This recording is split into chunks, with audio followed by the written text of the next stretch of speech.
una serie de incomodidades para los transeúntes, pero todo se da por bien empleado, ya que las eventuales molestias quedarán convertidas en nuevos enlaces que proporcionarán a la gran ciudad un sistema de traslado rápido, puntual y sin atascos circulatorios.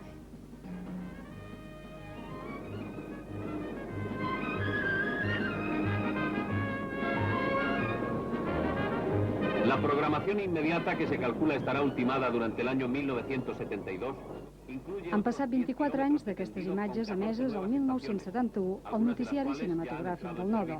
2 anys abans, les obres de l'actual línia 2 obrien el canal La Ronda de Sant Antoni, el primer carrer que van foradar. Que permitirá desplazarse de un barrio a otros de la población en un tiempo reducido y con un desembolso reducido también. De llavors ençà i per vicissituds econòmiques o polítiques, aquesta línia de metro, projectada a la dècada dels 50, anys de molta industrialització i notable creixement demogràfic, ha quedat adormida a la ciutat subterrània.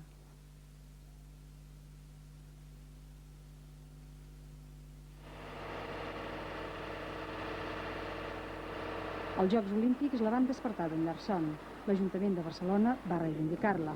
Volia que arribés a Montjuïc i d'aquí a la Zona Franca. La Generalitat, que té competències en matèria de transports terrestres des de 1978, va assumir-ho.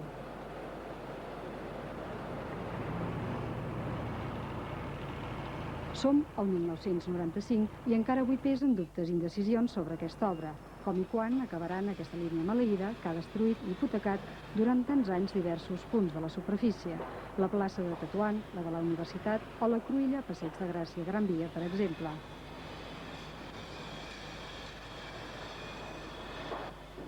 On començarà la nova línia 2 del metro de Barcelona, de moment ningú ho sap. Tot sembla indicar, però, que no serà ni a Montjuïc ni a Sant Antoni on ara ens trobem, sinó al paral·lel. El 1990, les administracions competents, central, autonòmica i municipal, van signar un conveni per finalitzar les obres pendents de la línia 2. L'administració central es va comprometre a pagar l'extensió de la línia cap al Palau Nacional a Montjuïc i cap a la Pau per l'altre extrem. Va aportar-hi 12.000 milions, 7.000 dels quals eren per arribar a Montjuïc. Aquest túnel és l'entroncament de la línia 2 del metro amb la muntanya de Montjuïc. Es van acabar les obres el 1992, tot respectant el projecte inicial d'aquesta polèmica línia. Montjuïc sí o no? Això encén la polèmica. La Generalitat no vol continuar l'obra cap a Montjuïc i l'Ajuntament no hi vol renunciar i exigeix a la Conselleria d'Obres Públiques el compliment del conveni. La Generalitat diu que cal reconsiderar-ho i que se n'ha de parlar. El conveni diu exactament metre. O sigui, el conveni diu metre.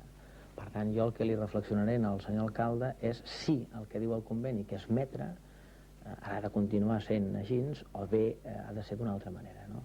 Vostè em diu que les informacions de la premsa, evidentment que hi ha, però evidentment jo no puc anticipar cap cosa concreta perquè no m'ho ha dit a mi el senyor alcalde, no m'ha dit, escolta, que quan em digui aquesta situació jo li plantejaré aquest esquema, que ho sap, que és la nostra postura, i acabarem de concretar-ho, no?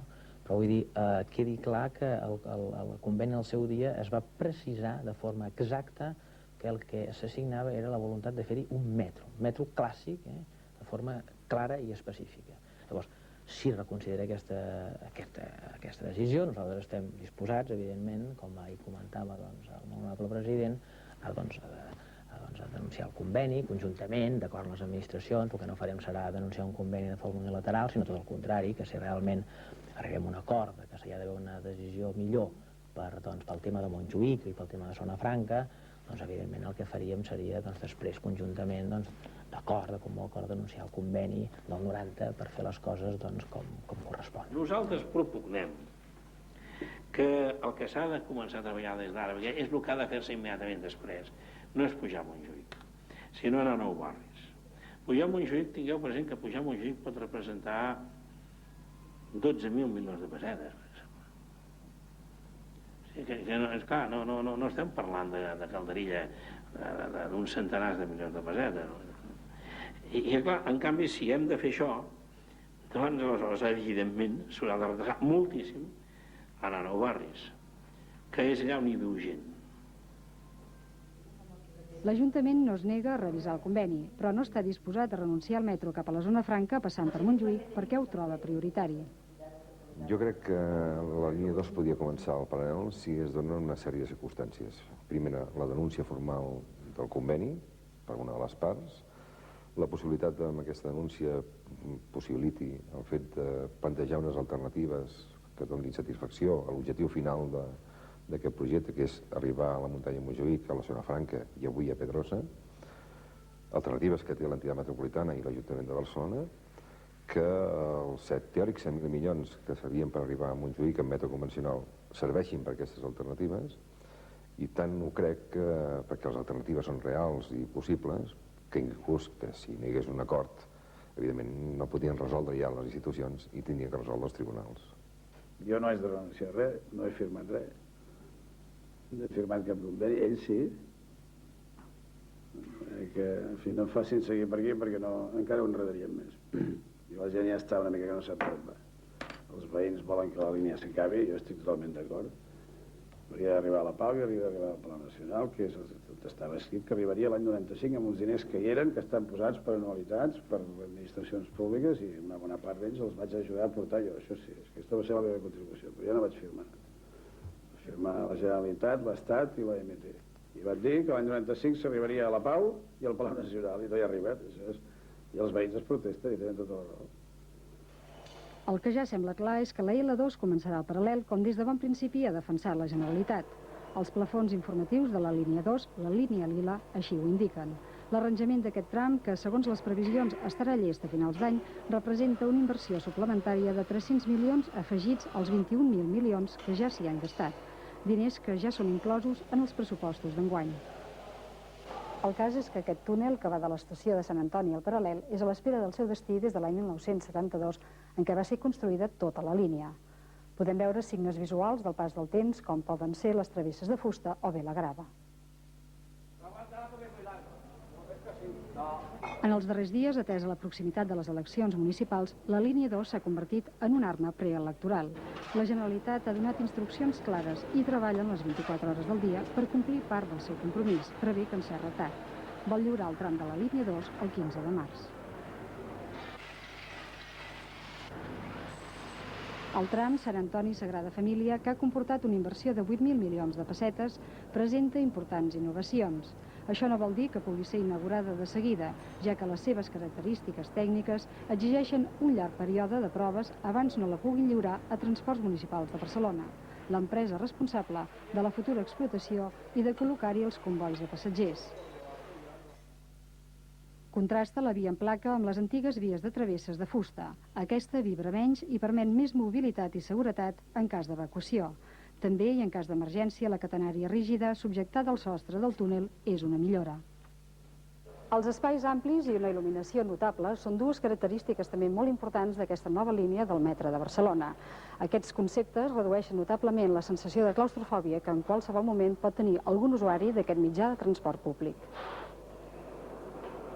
No hi ha racons ni passadissos estrets, que sovint faciliten la degradació dels espais públics, sinó tot el contrari. Les parets estan fetes amb una pedra antigrafits i el nivell mínim de llum és d'uns 250 lux, molt més del que marca l'OMS, que són 80 lux. Qui agrairà més la concepció dels espais de la línia lila seran aquelles persones amb mobilitat reduïda. L'accessibilitat està garantitzada a totes i cadascuna de les 7 estacions de la línia lila. Qualsevol persona que tingui problemes de mobilitat podrà arribar del carrer al vestíbul i del vestíbul a l'andana amb l'ajuda de 14 ascensors com ara aquest que tenim aquí. També els invidents podran arribar a les andanes amb l'ajuda d'una sèrie d'encaminaments que els permetrà saber en cada moment on són i on poden anar. El tram Sant Antoni Sagrada Família també té uns mecanismes d'informació als passatgers i d'intercomunicació de les línies, amb l'ajut d'un cable radiant. Tindrà 3 canals de comunicació que permetran una connexió immediata amb els serveis de manteniment, els maquinistes o el servei de seguretat. Les innovacions tecnològiques més importants són l'ATP i l'ATO, un altre sistema que permet la conducció automàtica sense conductor. L'ATO regularà els intervals dels trens, que seran d'un mínim de 110 segons. No obstant això, no eliminaran els motoristes, els conductors del metro. Cada comboi en portarà un. L'aplicació de l'alta tecnologia justifica en part el retard d'aquest tram de metro.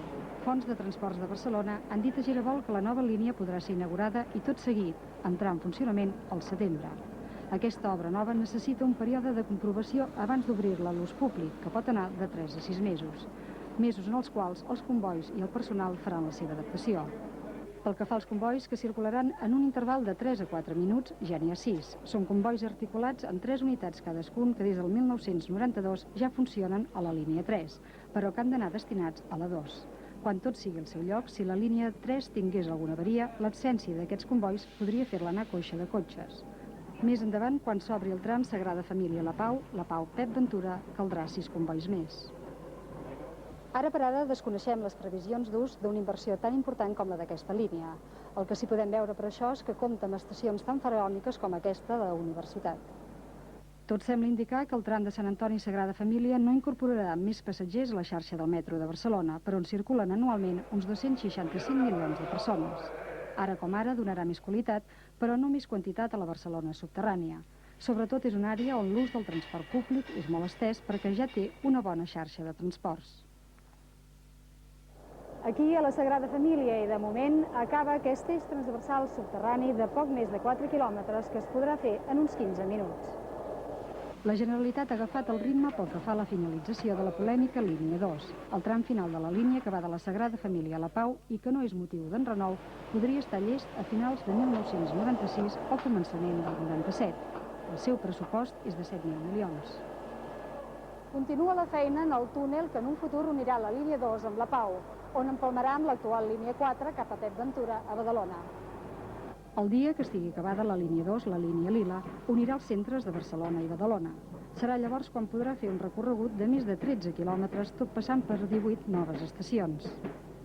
Això incrementarà la xarxa subterrània de transport públic a Barcelona en 81 quilòmetres i possibilitarà que sigui utilitzada per 45 milions més de passatgers a l'any.